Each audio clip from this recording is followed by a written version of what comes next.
Bienvenue à toi, à une histoire racontée. Ami, l'enfant des étoiles. Tout d'abord, installe-toi confortablement.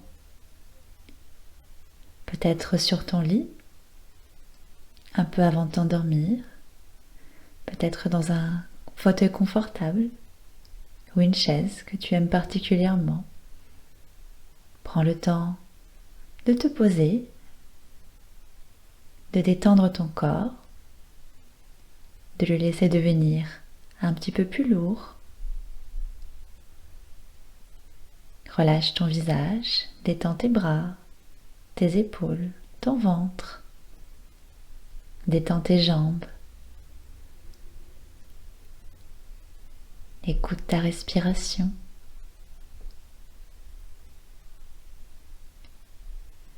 Peut-être que tu observes ton ventre s'arrondir à chaque inspire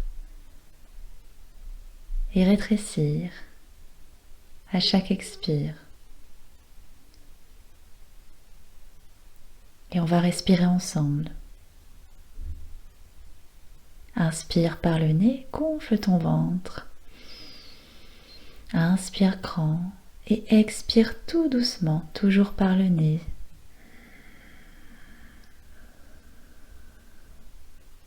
On va le refaire. Inspire. Sens ton ventre se gonfler. Expire doucement. Sens ton nombril se rapprocher de ton dos. Une dernière fois, inspire. Et expire tout doucement encore.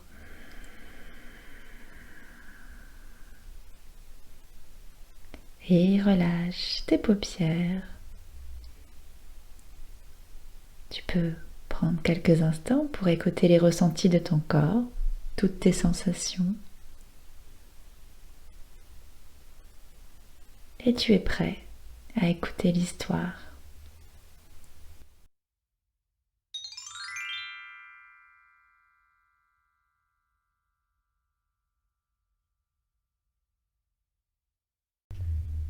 Chapitre 11. En plongée. En nous approchant d'un immense lac, d'un bleu azuré, sur lequel glissaient des embarcations à voile et à moteur, tandis que sur les rives les gens se baignaient, il me vint le goût de me plonger dans ces eaux cristallines. « Mais tu ne peux le faire, me dit Ami. À cause de mes microbes ?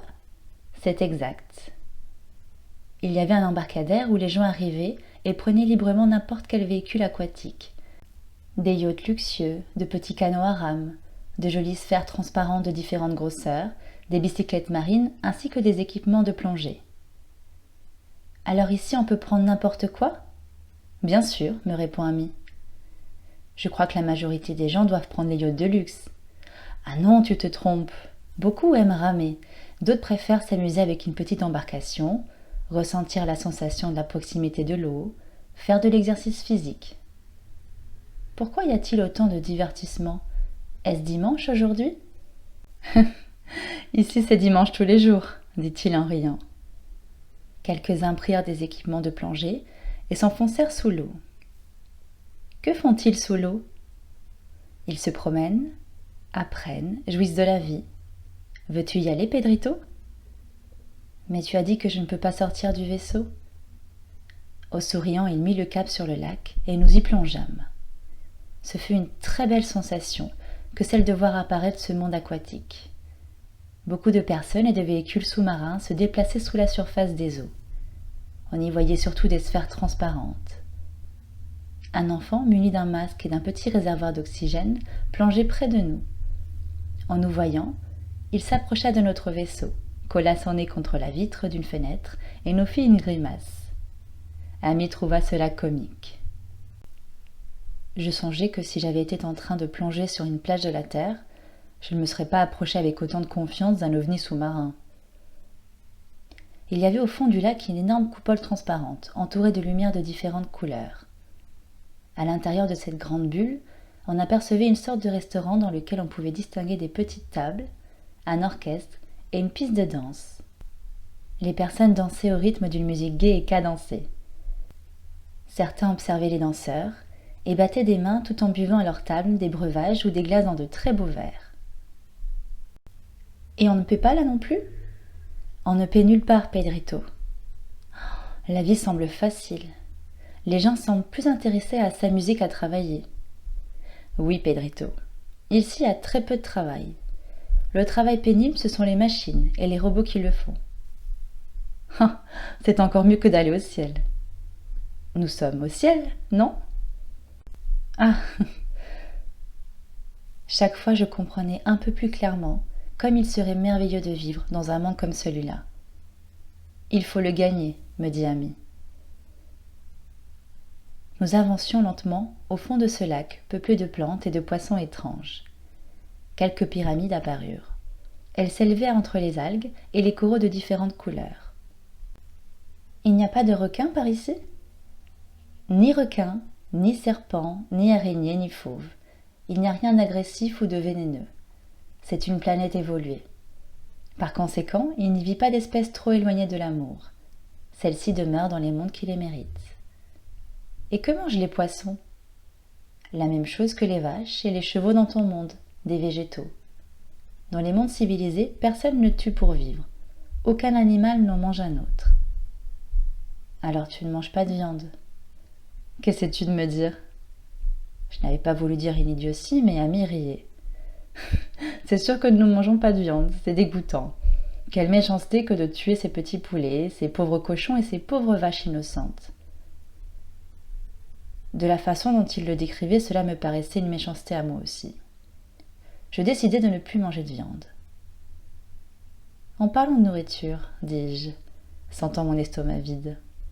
As-tu faim, Pedrito? Ah oui, beaucoup. N'aurais-tu pas quelques aliments extraterrestres par ici? Bien sûr. Cherche par là, en arrière. Il me désigna une armoire derrière les fauteuils.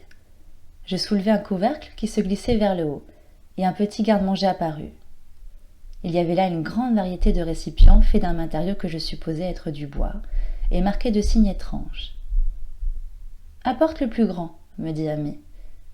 Je n'arrivais pas à l'ouvrir. Il semblait hermétique. Amy s'amusait de ma maladresse. « Appuie sur le point rouge. » Je le fis, et le couvercle se leva doucement pour laisser apparaître quelques friandises ressemblant à des noix d'une couleur ambrée claire, un peu translucide. « Que sont ces choses, Amy? Mange-en une. » J'en pris une. Elle était molle comme une éponge. Je la goûtai du bout de la langue. Elle était plutôt sucrée. « Mange, mon vieux, mange, ce n'est pas vénéneux. » Amy ne perdait de vue aucun de mes mouvements. « Donne-moi une, Pedrito. » Je lui tendis le récipient et il en prit une, la mit dans sa bouche et la mangea avec délice. Je mordis doucement dans la mienne et la goûtai avec précaution. Son goût ressemblait à celui des cacahuètes ou à de la noisette fruitée. C'était une saveur délicate qui me plut. Je devins plus confiant et la deuxième bouchée me parut exquise. Elles sont très savoureuses, Amy. N'en mange pas plus de 3 ou 4. Elles contiennent beaucoup de protéines. Qu'est-ce que c'est? Disons que c'est une sorte de miel, dit Amy en riant. Produit par quelque chose ressemblant à des abeilles. Maintenant, il riait encore plus fort. J'aime beaucoup, Amy. Est-ce que je peux en ramener quelques-unes pour ma grand-mère? Bien sûr. Mais laisse-moi le récipient. Donne-les seulement à ta grand-mère, ne les montre à personne d'autre. Mange-les toutes, n'en garde aucune. C'est promis? C'est promis. Ce qu'elles sont délicieuses. Pas aussi délicieuses à mon goût que certains fruits de la terre. Lesquels? Ceux que l'on appelle abricots. Tu les aimes? Certainement. Dans mon monde, ils sont très appréciés. Nous avons essayé de les adapter à notre sol, mais nous n'avons pas encore réussi à obtenir cette saveur.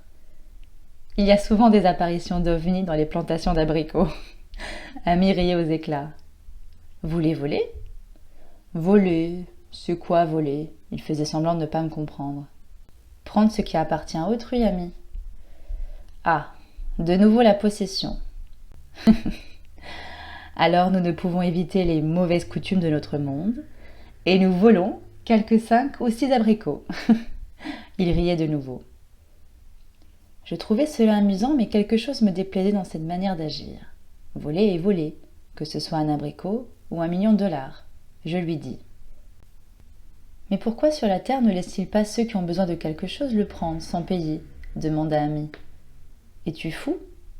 Personne ne se donnerait la peine de travailler s'il n'y avait rien à gagner. Alors ils n'ont pas d'amour, seulement de l'égoïsme. Ils ne peuvent donner à moins d'espérer quelque chose en retour. Ami avait une façon très spéciale de dire les choses pénibles avec sourire, de la tendresse et de la compréhension. Je me mis à penser. J'imaginais que j'étais le propriétaire d'une plantation d'abricots. Les gens arrivaient et prenaient mes fruits sans rien payer. Ensuite un coquin arrivait qui profitait de moi. Il venait avec un camion et emportait tous mes fruits. J'essayais de protester, mais il s'éloignait avec un plein camion en disant et en se moquant de moi: « Quoi, il n'y a pas d'amour en toi? Tu es un égoïste, ha ha ha !» Ouf, quelle méfiance, dit Ami, qui avait perçu mes images mentales. Dans une société civilisée, personne ne profite de personne. Que va faire ce monsieur avec un camion plein de fruits? Il va les vendre, bien sûr. Mais rien ne se vend, il n'y a pas d'argent. Je trouvais cela amusant. Je ne m'étais pas souvenu que l'argent n'existe pas dans un monde civilisé. D'accord, mais pourquoi devrais-je travailler pour rien? S'il y a de l'amour en toi, tu seras heureux de pouvoir servir les autres. Et ainsi, tu obtiendras le droit d'être servi toi aussi. Tu pourras aller chez le voisin et prendre ce dont tu as besoin dans son potager, du lait chez le laitier, du pain chez le boulanger, et ainsi de suite. Et si au lieu de tout faire de façon isolée et désordonnée, la société s'organisait et apportait les produits au centre des distributions? Si de ton côté, plutôt que de faire l'ouvrage toi-même, tu laissais les machines le faire? Personne ne ferait rien, Ami. Il y aurait toujours quelque chose à faire. Il faut superviser les machines, en créer d'autres, encore plus parfaites, aider ceux qui en ont besoin de nous, perfectionner notre monde, et nous-mêmes aussi, pour jouir de nos loisirs. Mais celui qui désire seulement jouir et ne rien faire, ne serait-il pas fautif, ce profiteur? Dis-je en me souvenant de l'homme qui venait en camion pour emporter mes fruits. Celui que tu qualifies de profiteur possède un bas niveau d'évolution, moins de 400 mesures. Il y a beaucoup d'égoïsme et très peu d'amour. En réalité, il se croit rusé, intelligent, astucieux, mais il est très idiot. Avec un tel niveau, il ne peut faire partie d'un monde civilisé.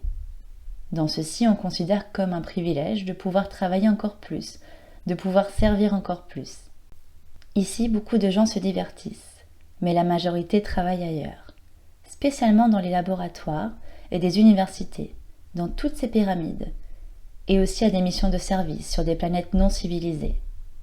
Le but de la vie est d'être heureux, d'en profiter, mais le plus grand bonheur s'obtient en servant les autres. Alors ces gens-là, ce sont des paresseux?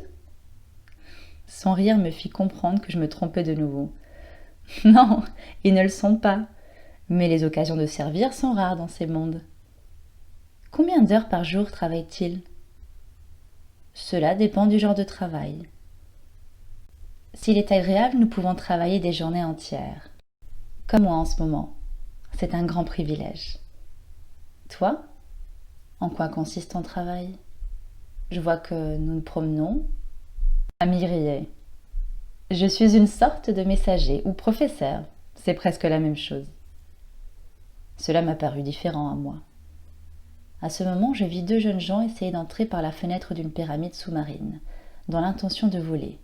Ami capta mes pensées et dit en riant: « Ils lavent les vitres! Ton imagination voit des crimes partout. » Comment sont les policiers ici? Les policiers, pourquoi faire? Pour surveiller, pour éviter que les méchants... Mais quels méchants, Pedrito? Il n'y a aucun méchant ici? Eh bien, personne n'est parfait, mais à 700 mesures, avec l'information et l'encouragement adéquat à l'intérieur d'un système approprié d'organisation sociale, tous cessent d'être nuisibles envers les autres. Il n'y a pas de raison d'être méchant, et il n'est pas nécessaire d'avoir des policiers. C'est incroyable. Ce qui est incroyable, c'est que dans un monde, les gens se tuent les uns les autres. Tu as raison, ami. Il me paraît maintenant impossible que sur la terre nous arrivions à vivre comme vous. Nous sommes méchants, nous manquons d'amour. Même moi, il y a des gens que je n'aime pas. » Je songeais à ce moment-là à un compagnon de collège qui était toujours sérieux. Lorsque quelqu'un était rempli d'enthousiasme ou qu'il s'amusait, un seul regard lui suffisait pour anéantir son ardeur. Je me souvins aussi d'un autre qui se croyait un saint. Il affirmait que la Vierge lui apparaissait et il disait qu'il irait au ciel. Il passait son temps à nous critiquer parce que nous plaisantions et que nous n'allions pas souvent à la messe. Lui, je ne l'aime vraiment pas. Moi non plus, je ne trouve pas toutes les personnes de mon monde ou d'un autre monde agréables. Mais le fait est que ne pas les trouver sympathiques n'est pas une raison pour leur causer du tort. Tu es sérieux, ami? Tu as des défauts? Et moi qui croyais que tu étais parfait. Moi non plus, je ne ferai pas le moindre mal à cette bande de crétins, mais ne m'oblige pas à vivre avec l'un d'eux. Dans les mondes civilisés, Pedrito, il y a des âmes qui ne s'attirent pas, mais elles ne se repoussent pas non plus. Pour des missions ou des travaux qui demandent une longue période de coexistence, on recherche des personnes avec qui on a des affinités. Quoique lorsqu'on atteint 1500 mesures, on aime tout le monde. Nous devons tenter de poursuivre ce but, mais pour l'instant, il n'en est pas exigé autant, ni de vous, ni de nous. Alors il n'est pas nécessaire que nous les terriens soyons parfaits? Maintenant mon petit ami spatial riait de bon cœur. Les terriens? Parfaits? Sais-tu ce qu'est d'être parfait? Être comme Dieu? La source? Exactement, mais qui le peut? Pas moi. Moi non plus, dis-je. C'est typique de la mythomanie terrienne, de son extrémisme mental. Ils se tuent sans compassion, torturent, trompent, deviennent esclaves du matériel, leur niveau évolutif est très bas, et ils exigent la perfection. Il suffirait qu'ils déposent les armes et qu'ils vivent en paix, comme une famille, c'est tout. Pour y arriver, aucune perfection n'est nécessaire. Ils doivent premièrement cesser d'être nuisibles. C'est beaucoup plus facile que de rechercher la perfection. Un simple claquement de doigts pour que le monde commence à vivre en paix. Mais cela leur paraît une utopie, une folie, une impossibilité. Par contre, la perfection leur semble possible. Ils ne font rien pour l'humanité et passent leur temps à observer les petites fautes des autres ou les leurs. Et si on se retire sur une montagne pour chercher Dieu? Mon collègue étant religieux, on y parle toujours de ces sujets. Eh bien, si quelqu'un se noie dans une rivière pendant que tu pries sur la rive sans rien faire pour le sauver, Dieu serait-il content de toi? Demanda Ami. Je ne sais pas, peut-être que mes prières lui plaisent. Quelle est la loi fondamentale de l'univers? L'amour. Dans laquelle de tes attitudes y a-t-il le plus d'amour, Pedrito? Demeurer indifférent devant ton frère qui se noie ou tenter de lui sauver la vie? Je ne sais pas si dans mes prières je montre mon amour pour Dieu. Je vais te présenter les cas autrement. Si tu as deux fils, un qui intentera de se noyer dans une rivière pendant que l'autre passe son temps à adorer un de tes portraits et ne fait rien pour le sauver, sa manière d'agir te semblerait-elle correcte? Non, bien sûr que non. Je préférerais 1000 fois qu'il sauve son frère. Mais peut-être que Dieu n'est pas comme moi. Non? Tu te l'imagines vaniteux, seulement intéressé à se faire adorer et indifférent du sort de ses enfants?